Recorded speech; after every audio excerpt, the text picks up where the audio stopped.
Welcome. This is Tampa Home Talk, and as every Friday morning, we have a great show lined up for you, and this one is very, very exciting. I think you will very much enjoy it. You've all seen some of those properties that nobody will buy, right? The ones that are just such a hot mess express that you're like, I don't know if anyone's going to buy this. Well, we have a person in the studio that's going to tell you all about it. I want to introduce our guest, and then Leo and I will hop in with the daily numbers for the week. Miss Priscilla Rubio, welcome to the show. Thank you. Thank you so much for having me. She is a seasoned director and producer with a crazy track record. Everything from bargain, let me get it straight this morning, bargain beach hunters to zombie house flippers, and there's probably some other stuff in there in between. I want to be a bargain beach buyer. No, right? Where can I buy a bargain beach? We should go in on that. Bargain beach house hunter, right? Something like that. What a bargain beach. Wait. Bargain beach. What are they, like houses that got knocked over by the hurricanes? No, they're affordable stuff buyer on the beach, right? Oh, there's nothing affordable on the beach. Are we in Costa Rica? They're all over. They're all over. We're going to talk about that. And then some this morning. Let's jump into the numbers, and I'll let you do the fun stuff compared to last week like you always do. So this week, new listings coming in at 763. What was last week? Oh, 721. So we're up a little. Yeah, we're up a little bit. I mean, we were in the 600s solidly from basically March all the way up through May, and then we took a small dip, and now we're back in the 700s. We've been pretty steady this whole year. Price decreases coming in at a solid 675. Yep, still steady. We've got between 600 and 700 price decreases a week. People are realizing that the market's not as loose as it used to be. Well, buyers are squirrely right now in the market, and they're not putting up with the crap that they did a year ago. No, they're not buying whatever with no inspection, waiving everything, going 20,000 above list. Not happening. Yeah, we're so busy right now with on the home inspection side at Barrel Engineering. And sold listings coming in at 798. Yeah. What was that last week? Same? 780. So the important part is our sold listings at 798, it's still higher than 763, and that's why we're seeing that tick down every single month. Remember the absorption rate, we talk about that, it's dropping about 1/10% every single month, which is basically with the amount of homes on the market and the number of buyers in the market. If all those whole homes sold, how long would it take to have no more inventory on the shelf? And that answer is we're still below 2 months. So we're still right about a 1.8, 1.7. Did we get as high as 3 at one point, I think? Or did we get as high as 2.3? That was pre-COVID, I think. No, it was post-COVID. I don't know. I think the numbers kind of blend together. You remember that stuff way more than me. Yeah, I think we've got all the data. We can track it. I think we creeped up almost to 3 months, which would have been halfway towards a balanced market, and then we went back in the other direction. We've been steady strong. Like for a long, even all through COVID, we were really, really strong. We had a weird lull at the beginning where people were getting laid off or furloughed that kind of made the numbers squirrely early COVID, but then as soon as Florida was open and other places weren't, we started going through the roof. Remember that week I had us track Orlando's numbers during the height of when they were shut down and laying off all those tourism people? Yes. That was a weird market. Well, and with all the stuff going on with Disney and DeSantis, that could also change your market, right? It could. Yeah. It could. So when he becomes president, what's he going to do with his war on Disney? Take it to the California and the Florida version? I don't know. I don't follow that. We don't talk the politics, but stuff like that does impact the real estate market. So it'll be interesting to see how that pans out in the months ahead. We do say we don't follow politics on one hand, and then we had a lawyer in last week to talk about all the new Senate bills that were impacting real estate on the other. There are political things that impact the housing market, and if that's the case, we're going to talk about it. Not taking one side or the other, but we're going to share it. Speaking of listings, do I have anything to present in the fourth segment? Yes, we actually have 2 new ones coming on the market. I'll have Maddie get those queued up and ready. Final number, let's just chat about that real quick. The pendings coming in at 937. Still crazy strong. This goes into what I just said a minute ago, Leo, where I said the buyers in the market are squirrely. That proves that. 937 pending, yet sold is only 798. Which means people go under contract, but then they back out or get cold feet and ultimately end up buying something else. When I take a look at the numbers going all the way back to January, though, from an engineering standpoint, we call this nominal statistical difference. And basically that means that on any given week, these numbers are basically the same. Yeah, it's pretty boring for you, I'm sure. But No, I'm just saying that we're in a very steady market. We're We in a are. consistent market. If you were going to sell your home, we're still in a seller's market right now. While buyers are a little squirrely, now is still the time to sell. Well, I told you we're moving to Connerton, at least temporary, right? And that house has went up so much since we contracted on it. What? It wasn't even long ago. It wasn't. 3-4 months ago? Not even. It was not that long ago. And since Maddie's popping in, I'll remind her that we need our listings Two for the listings. fourth segment. Apparently, the weather is not going to cooperate with the normal open house listing times, but we'll be doing that likely in the afternoon. Oh, what's going to happen this weekend? Massive rain. Massive rain. Crazy rain. Nobody wants Crazy to rain? be running in and out of an open house in the rain. And even if they do, we probably don't want their wet shoes inside the house. Yeah, it's not like the zombies houses we're flipping where you can come in with mud boots. I don't come into Ours my are boots in pretty. any of those houses. Well, our houses are pretty. So Are they staged? yes, Who most all. stages them? Maddie actually staged a lot of them. I just helped her stage one, the one that we have coming up in Gibsonton. We staged that one down south, and then the other one is owner occupied. So it looks pretty good. It didn't really need to be staged. Are zombie houses staged? Yes, they are towards the end, at the very end. When you make them look pretty, right? Yeah. The ugly to new Right. pretty girl fixed up, right? Exactly. Yeah, So there you go. show the She's got to have extremes. makeup on. Staging is makeup for your house. Yes. Can the staging come with the zombie house? Does it come with before? Okay, can the staging come with the house?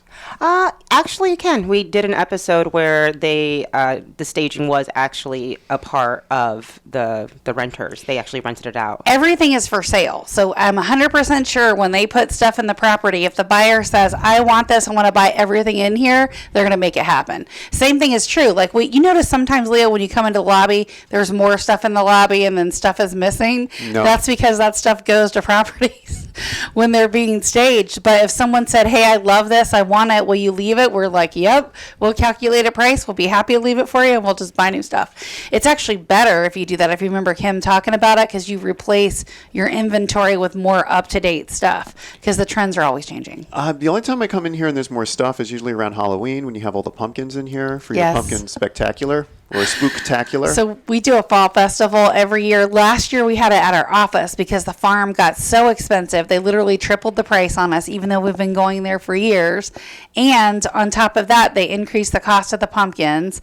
And the dates they gave us were terrible. It was like one day during the week. We're like, we don't want to do that for like 2 hours. So we had it here, and there were pumpkins everywhere. Speaking you of- remember that more than once, right? Lined up all down the hallway, all over the lobby. Like there was pumpkins for days all over this place. Hey, did you hear about that farmer who, after a failed harvest, had to go into a career of music?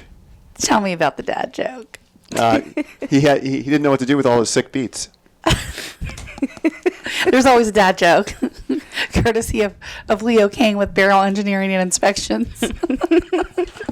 Always. 813-377-2775. If you'd like to hear the dad joke of the day, or you just missed the dad joke, 813-377-2775. We will hook you up. Text the word dad joke, and we will respond with a randomized dad joke of the day. And I have a better one. If you're listening right now and you have a zombie house or you know of a zombie house, everybody has a house next door to them or knows someone that has a house next door to them that is awful.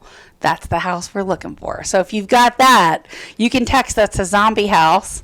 Maybe it will be a future episode of Zombie House Flippers, right? 813-377-2775. Text the word zombie to 813-377-2775. If you text the word zombie now, we will mail you a pumpkin. Be quiet. In Do not listen October, to anything Leo says if on the you show. come and pick it up. He really is smart and he gives really good advice, but he's always so silly on the show. The farmer. Yeah. All right. So I would love, let's talk a little bit about Priscilla's background before we run into the zombie house flipping. We'll talk about the beach, bargain hunt, the renovations, I all really of that want sort a of stuff. beach house right now, so I'm in the market for a beach house. So real quick, let's give the person listening, because we got less than a minute with that intro music rolling in, but let's give the person listening a little bit of insight on what your track record likes and what they can expect on the next segment. Sure, yeah. Just we can talk a little bit about what I've been doing, how I work with HGTV. I've worked with all these house shows across the board, real estate, and letting you guys know about all the little secrets that might be fun for you guys to know about. And we're excited about this. How long have you been in this space for directing and producing? Ooh, I actually fell into it pretty quickly and went up higher. But yeah, I would say about 10 years I've been doing this. Yeah. Well, I can't wait to talk more with Priscilla Rubio of Zombie House Flippers when we come back. Our off-air number, if you got a zombie house or you know where there is one, 813-377-2775. We'll be right back.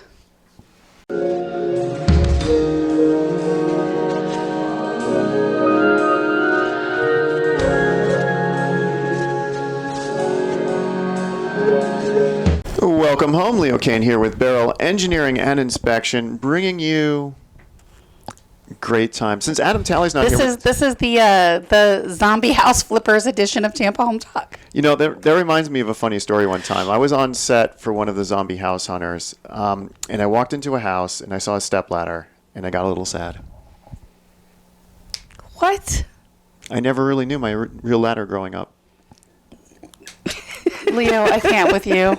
I can't with you. That's all you have? You should have a good zombie house flipping tip of the day. Oh, a zombie house flipping tip of the day? Yeah, like a real engineering tip, not this ladder stuff. I'm still amazed with the number of houses that were called in to inspect on the show where you had an owner who decided to have a friend do a renovation. The city cracked down on them. They needed to get real permits, and they get halfway through construction, and they're underwater, and they have to sell the house. I mean, I know of at least 4 episodes this season where in the Tampa area that's happened, where they need a group like the zombie house hunters to help them out of a bad permit situation.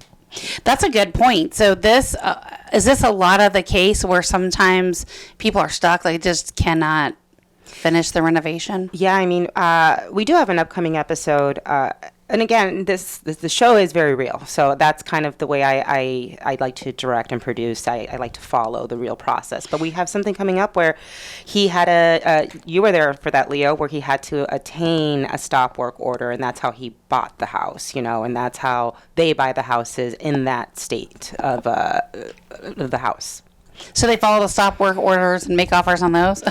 They just inherit them, and then they have to contact then, Beryl and Leo, and they have to come up with the plans and just start getting it going. So they take over all of those problems that somebody left behind.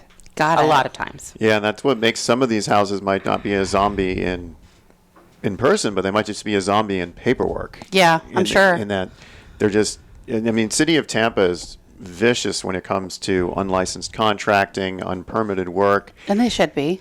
And they should be. And the amount of hoops you have to jump through after you've gotten one of those, a lot of these homeowners, they neither have the wherewithal or the knowledge on how to actually take one of these to finish line. So what happens when they get a stop work order? That's probably a good segue into the rest of the show, like especially in a case like the City of Tampa that's strict.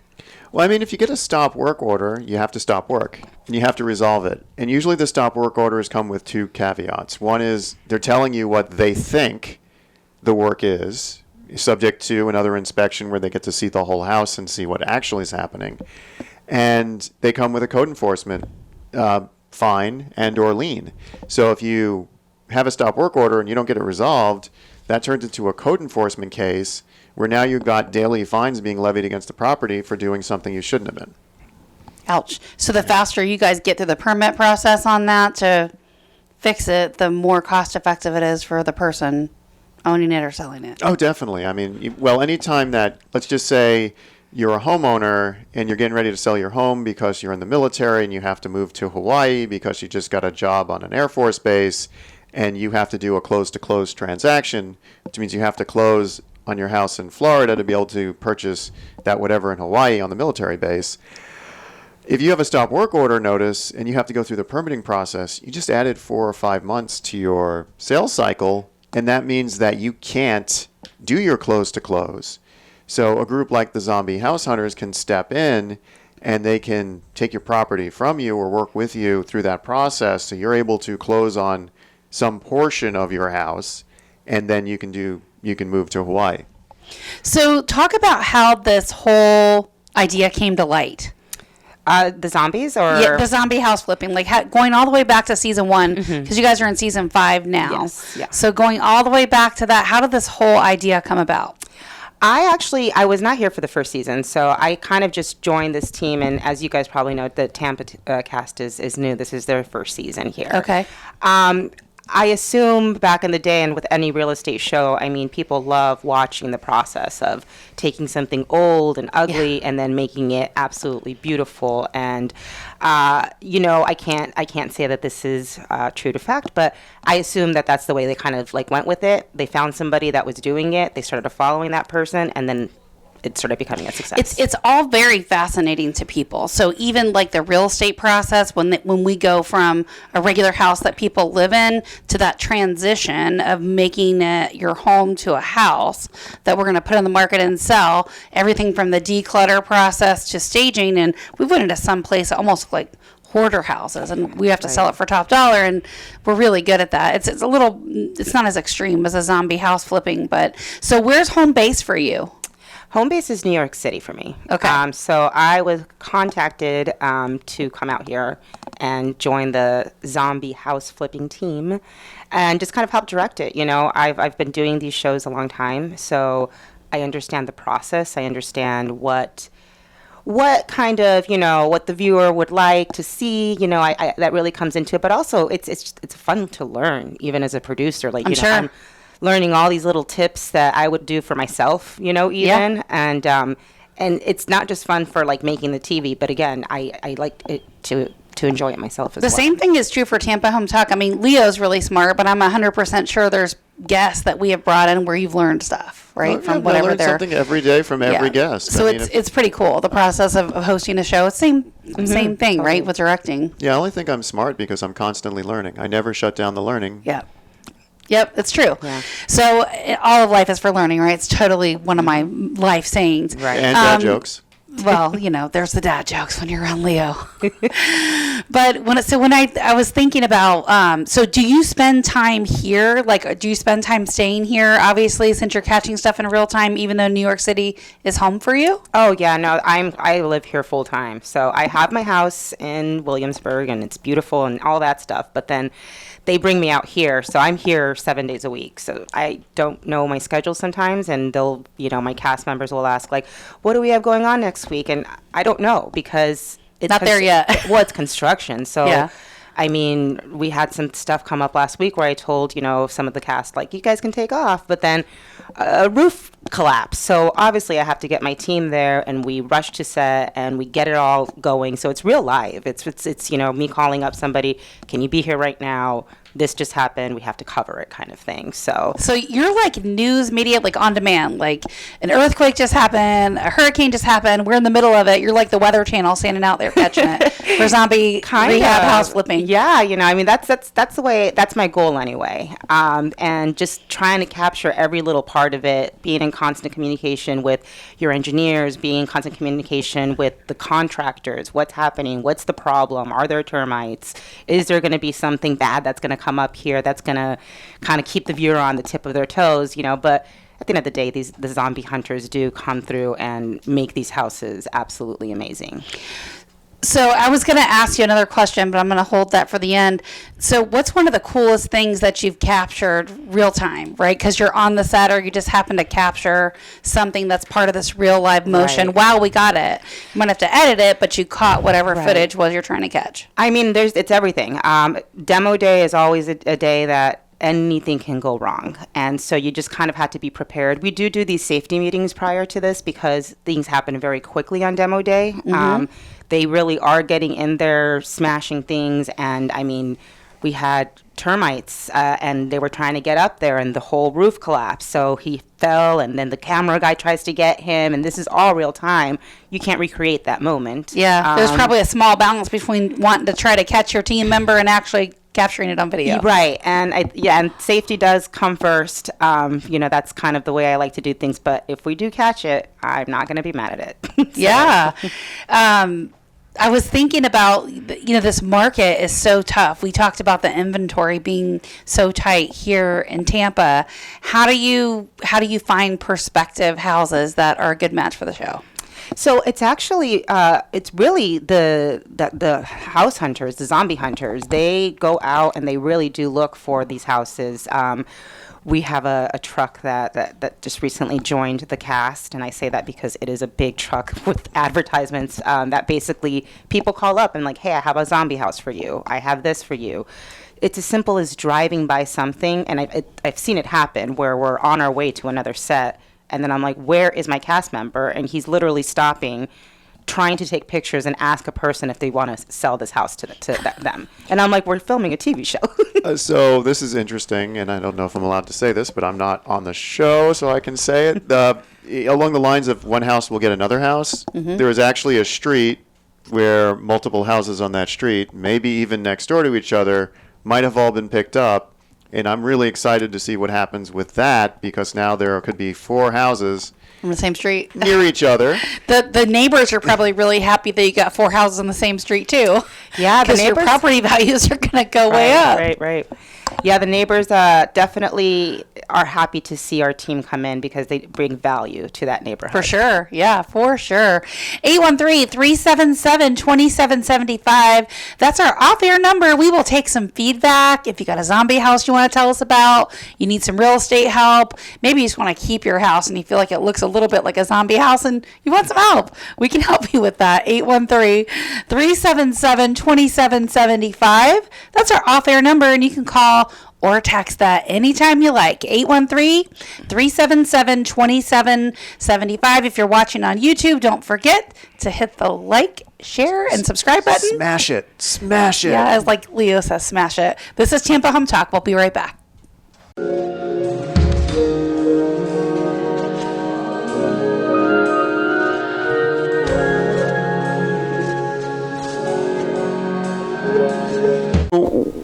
Welcome home. This is Tampa Home Talk. Leo, you look so deflated. You don't want me to say hello?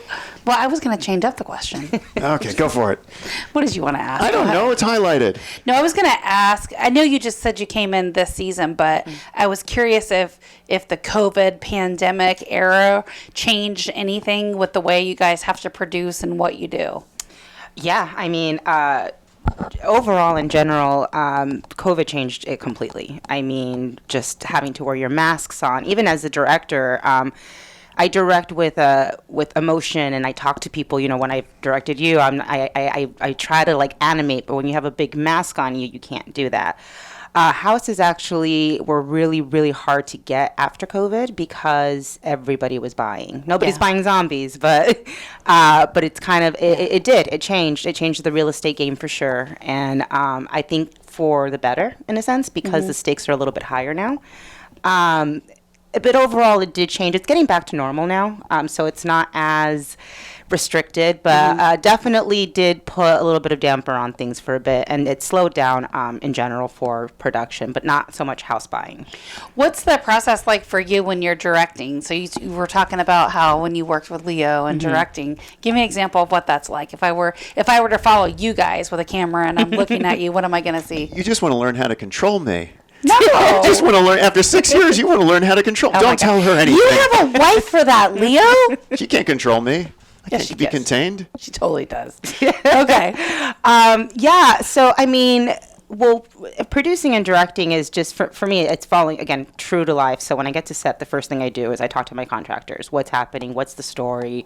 What are we going to talk about? And it's just a matter of, really, I'm just following them. I mean, Leo, I would just tell you, just kind of like open up yourself to the camera. I would give you talking points, but you were really good. So you knew what to talk about. But For an engineer, he's not bad, huh? not bad. Most of these guys are pretty stiff around the edges. and No, he was great. They're hard to get him to talk. Like I say, I'm the villain of the show. Budget busting. Budget busting. Yeah, and it's getting, I mean, with people, sometimes they get a little nervous when there's a camera in front of them. So it's a matter of just giving them talking points and reminding them what they actually know. It's so true. I mean, I've done Tampa Home Talk for 10 years now. And I remember when I first started, I was like, Pat probably won't believe me. And you couldn't really tell on air, but I was so nervous for so long. You know, especially like we host the studio the show in our office now instead of at the station, but it's pretty intimidating when you go into some of the radio stations and you see all the on-air lights and you see all these booths where people are individually hosting shows. I mean, it can be a little bit overwhelming to guests even. I noticed our guests are pretty relaxed in our environment as opposed to being at the station. So it took a year probably or more for me to get rid of the butterflies in my stomach. And I didn't even do a live show back then. I pre-recorded everything. Yeah, I mean, we actually had these two builders that are very well known in Tampa, and these guys make big deals happen. And I invited them to be a part of the show, and it was so funny because these guys know how to deal make, and this is what they do for a living. But the minute that they hit the slate, they didn't know what to say. They didn't know what to do, and they were like, "What happened just now? Like, I don't know what happened." And it's just this. Well, you have to try to get people to forget about the microphone, to forget about the camera, to forget about whatever else is going on, and just show up in your element like you normally would if you were talking to a customer or whatever your day-to-day transaction or process looks like, because they're there because of the knowledge, right? And the same thing is true for our guests. We bring them in because of their knowledge. So if they just speak from that place and forget about everything, sometimes it's hard, right? It is, like, if you and this is a super relaxed environment, but I mean, we have and I don't think I've talked about this much on the air, but we have the sports mic. So if you ever watched like a football game or anything like that, the broadcasters in the booth have the headphones with the microphone that they don't have to hold or stand in front of. That's the mics we use here in the Tampa Home Talk studio. If you go to the station, you've got a separate earphone and then you've got a microphone in front of you. So, and that gets hard for the producers too, because as Pat George will tell you, if you have people in the studio and you're talking to them and you're interviewing them, the minute they turn their head, they're off mic. So you're trying to fix that sort of stuff. Right. And your producer goes nuts, right, Pat? Right? Yeah. So in here, it's so much easier to control, right? But he can't control much of it because we have all the miniature controls here. But the mics definitely help. They help. Because when you move your head, right, I'm looking at you, I'm looking at Leo, my voice doesn't change because the microphone follows me. So. Right, yeah. So talk about the supply chain issue and like rising construction costs. How has all of that played a part in the show? And do you guys have to get sponsors to offset that? Like, how does that work? How do you even pay for the show other than people that buy it? Right. That's actually a good point. That was a big COVID thing, actually, that once people started buying and everybody wanted to renovate and everybody wanted to start doing all these projects, everybody's home, so supplies did get low, which meant we could not work, which means we could not film because they just can't get the stuff there. A lot of sponsorships, not so much really on these shows. Sometimes we'll have some partners that want to team up with us and whatnot, but for the most part, the supply chain and all of that really did affect the shows for a little bit. It's gotten better now. So how do you pay for it? Like, how do you pay for all the products and services that you need to reconstruct these houses? So the flippers, the deal makers, the zombie house hunters, they do all of it. So they they start at the top and they get their GCs, they get their contractors, and then sometimes they have to outsource. So sometimes I had people drive.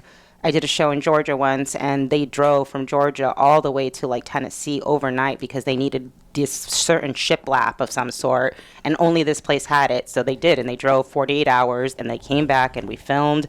So it's just kind of you have to get what you have to get in order to make the show go on. So talk about relationships. I mean, I wrote the book Selling Through Relationships. It's the same process here, right? You're asking a busy business owner to stop whatever they're doing and rearrange it to make something happen, right? Yes. You've got to have really good relationships in order to do that. Absolutely. And I think that is also the success of our zombie hunters and our deal makers, if you will, is that you have to keep these relationships going. You never know when you're going to need something from someone, or someone needs something from you. It's kind of like an I scratch your back, you scratch mine kind of business. For sure. How profitable are they? Do you know? Do they even make a profit on some of these? They do. Absolutely. Okay. Yeah. And that's the fun part. It's actually learning how they went through everything and then seeing the return at the end. That actually does happen, and I've seen it happen. And I'm like, it's very impressive. Sometimes I wonder why I'm not doing it. I mean, it helped them afford that monster truck, basically. They took a Jeep Rubicon, they ripped off the fiberglass, they extended the back to like a Gladiator, and then they wrapped it in Kevlar and then painted that with the zombie on it.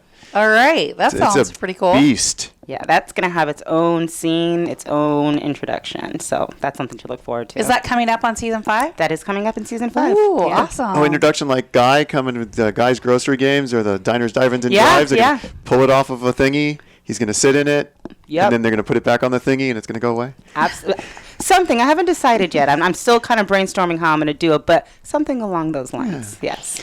So when you think about like staging these properties, as you mentioned earlier that you stage them, did you always do that or no? Has that been something you've added to the show over time? No, I think staging has, well, for me anyway, staging has always been a part of it because you want to give that satisfaction to the viewer. You want them to see what the space can look like.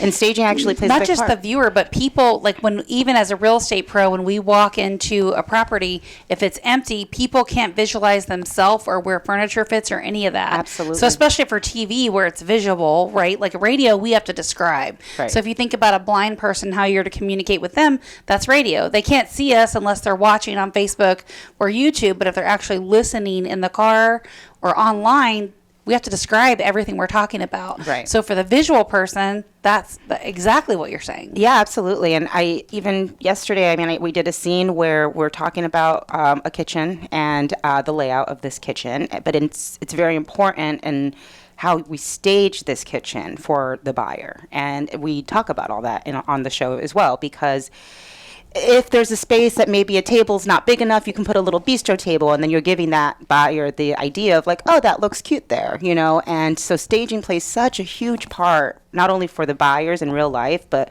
for the visual, for the viewer to see that this is what it could be. So who are all some of the parties and the characters and the cast of the show? So Leo's obviously the engineer that comes in and Yes. picks it apart and says, no, you can't do that. The villain with the mustache. Sort of. Twirling the mustache and the Do you top wear hat. the mustache? I don't have a Okay. mustache. We have, Delmar Cross, obviously, is our deal maker. Samantha Middleton, who does our agent comms. She's great. And then we have Amanda So Addo. the first guy's he's your investor, the one that's looking to do it. The second one is your agent pro that is doing the ARV or the after repair value comps. Okay. And then we have our designer, who Leo likes to do scenes with, and we do this together because they love going over budget on stuff, which I love capturing because they have a really good back and forth. But engineering and designers work so hand in hand with each other and trying to figure out the space and what makes the most sense for that budget. Because you're like, move that wall. And Leo's like, no, you can't. Yes. It's load bearing. Pretty much. That's exactly what it is, yes. Well, now we come up with the columns and we talk about it and then watch Dolmar's face drop as we talk about the costs associated with turning Amanda's vision into reality. So you probably thought I was crazy with that property that I bought, but Leo did the plans for a house that I bought. It really would have been a zombie house. Definitely zombie. We redid everything from the roof to the floor joist. And then on top of that, I also was an owner builder. So I pulled my permits and managed all my subs on my own. So I went slow and kind of walked through that with Leo and his team. One of his engineers came out. We literally marked all the walls that were load bearing because we were ripping stuff out and we didn't want the roof to fall down. So we literally physically marked it with the engineer to make sure we weren't making any missteps. Because we removed a load bearing wall and put a 30-foot LVL beam in its place to open up the space, which, by the way, did I tell you that got delivered to the wrong property when they brought it? Yeah, That was interesting. See, that's a fun TV moment that I would have loved to capture. Well, I was calling them and they're like, yeah, we delivered your beam. And I'm like, nope, pretty sure I would see a 30-foot beam laying around here somewhere. And I'm like, did you deliver it 2 parcels north where they're putting in roads and infrastructure? Because if you did, that is not the right place. And they're probably wondering why that beam is there. Did you get it back? Did they move it for you? They definitely brought it back. The options were to bring it back or bring me a new one. Either way, I paid for it. You're bringing me a beam. But yeah, so real estate investors, they're always looking for these profitable opportunities. So with what you've learned in the show, what have you learned from the investors? Like, what advice would you give people watching this from a third party perspective? Take risks. Take risks. You make your money when you buy the house. That's kind of it. And go for it. Make sure that you know what you're doing. Definitely get an engineer that you trust and that Contractors. a contractor that you trust as well.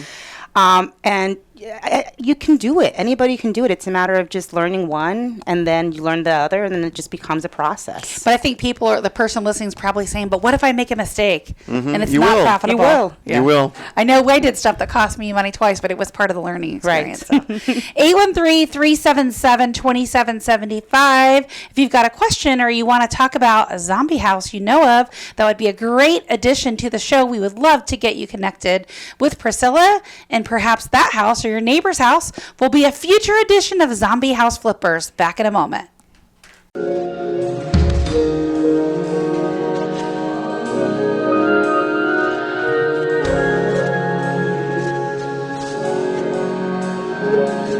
Welcome home. This is Leo Kane with Barrel Engineering and Inspection, reminding you if you want any more information about the open house I'm about to tell you about.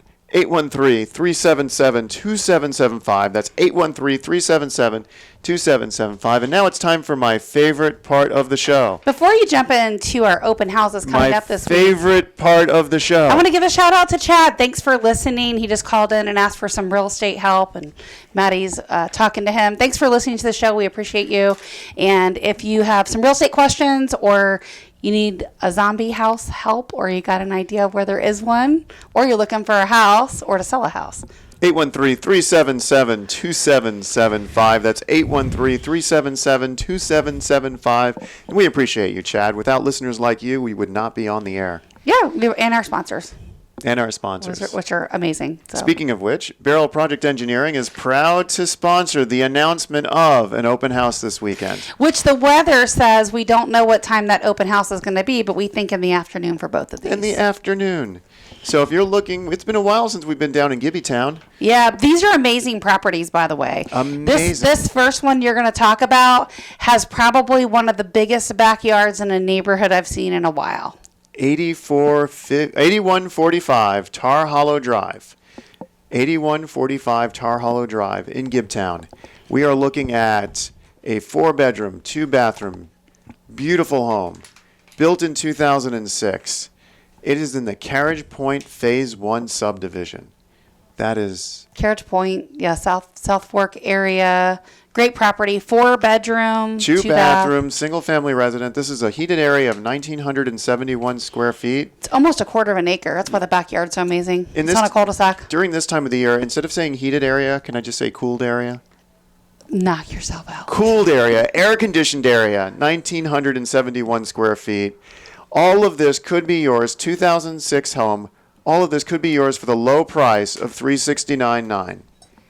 That's right. It's a good price for that. And that's below the Comps are median strong. price Yeah. of a home in the Hillsborough County area. It's got a brand new roof. Brand new roof, The house has been freshly painted. freshly painted. It's staged to give those focal points throughout the rooms. And from what I understand, the staged furniture is available for sale if you're like me and you don't want to have to bother with furnishing It's a all place. definitely for sale. Everything you see is for sale.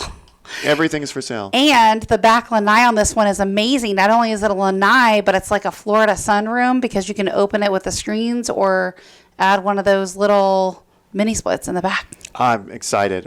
So it'll be sometime in the afternoon down in Gibtown, 8145 Tar Hollow Drive in Carriage Point 1 Phase. So if you or someone you know is looking for a property affordable under the median house price, it's not even 400, it's under 370. Almost a quarter acre here. Yes. Great property, low HOAs. Call or text us at 813-377-2775. We'll get you the information on when that open house is scheduled for tomorrow afternoon. 813-377-2775. And this one, I've sold some properties in this neighborhood. I literally have set the trends for price in this neighborhood. So I'm really happy to get another listing here. Oh, this is exciting. This is 18890 Deer Tracks Loop in Lutz. I thought that said Lutz. You can't read my handwriting. I know. 18890 Deer Tracks Loop in Lutz. So if you're looking for something more in the Pasco County area or North Hillsborough. Barely Pasco. It's South Pasco. And this one is above the median price, but not by much. We're looking at $525,000. Can you tell us a little bit more about this one? So it's a fantastic property. It is a 2-story. It also has a screen lanai. The backyard is also huge on this one, and it's fully fenced. Putting all the finishing touches on this one, but it's a really, really fantastic property. This property, like, buyers wait for homes in this community in Lutz. So that's all I can give you on that now. But it will be live today, and we are holding it open tomorrow tomorrow afternoon. So if you're looking for something in a hot community that has no active listings, like where you're probably looking in Lutz, this may be your house. 813-377-2775. 813-377-2775. And we've got some other ones coming up next week, too. So we'll have some new ones for you Cool. next You'll week. have to announce those without me. I won't be here next week. Darn. I'll be in New York. You're going to miss Wes, the roofer. He's coming in next week. Oh, I love my roofer episodes. I But yeah, know. fortunately, I'll have to listen in. I'll be in New York. You'll listen in. So I guess to wrap up the show with Miss Priscilla, we appreciate you being here. It's been so much fun. Like I said, Leo told me so many great things about you, and we're honored to really have you as our guest on Tampa Home Talk today. Thank you. As the producer and director, what type of emerging trends do you see with regards to the real estate market or different things that you think will shape some of the future episodes of Zombie House Flipping? Well, I mean, just in general, just real estate and flipping right now is all everybody wants to do. All the it. rage. Everybody wants to do it. It's all this DIY stuff that people are doing as well at home. But with the show, I think season 5 is actually, I'm really excited about it. I think I came in with my vision of really showing the viewers how the process happens, how you get these houses, how you run into these stop work order problems, how, you have to get through them in order to see the final result. And that's what I'm most excited about this season. So have your ratings went up since you've been the producer? I've heard, I don't really know, but I've heard that Tampa has gotten the better ratings. The cast is great too, though. So they know what they're doing. They each kind of know their roles, and I think collectively, all together, we're just trying to make a hit show happen. So with cable and all the shows being a la carte these days, where can you catch the show? So you can catch it every Saturday morning at 11 a.m. on A&E, or you can stream it on Hulu. All right. Yeah. Hulu fans, there you go. Just search for Zombie House Flipping. Zombie House Flipping. Yep. Tampa. It's fun stuff. Or you can buy the episodes individually on Amazon. You know what's crazy is I've watched some of these things like that are on in different doctors' offices or places, and I'm watching just the scenery, and I'm like, I think they're in Tampa. Yeah. Because I'm a native, so I'm like, I kind of notice the scenery, and I'm like, keep watching to see if I can catch something to pinpoint where they are. Like even if I see a street, I know where they are. But it's pretty cool to just see stuff and realize that I know where they are. Right. So, as a New Yorker, I have to ask you this question because that's home base for you. What do you think about Tampa? Honestly, I was very pleasantly surprised. There is a lot of cool stuff happening. I'm downtown by Channelside, so I get the New York kind of I can walk to the grocery store, But it's great. I will say one thing, that real estate is rising and up and coming here, and if you want to buy something, Tampa is the place to do it. It is. I mean, I just see the numbers going up, and there's still a lot of good stuff out there still. I'm a native Tampa girl, so I'm happy to share my hometown with you guys. It is a great place to live. Yes, it's absolutely great. Thank you so much.